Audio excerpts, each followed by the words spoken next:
welcome back for another video. So let's reset my car. In today's video I'm going to show you I can reset the service reminder of a Volvo V50. This one comes from 2009.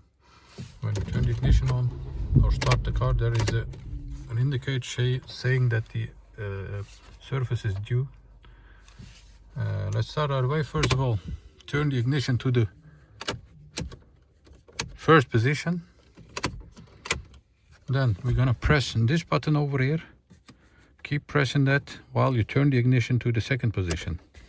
And you'll see in a few minutes the I signal over here starts blinking. When it starts blinking, release this button till you hear the beep. And that must have reset the surface.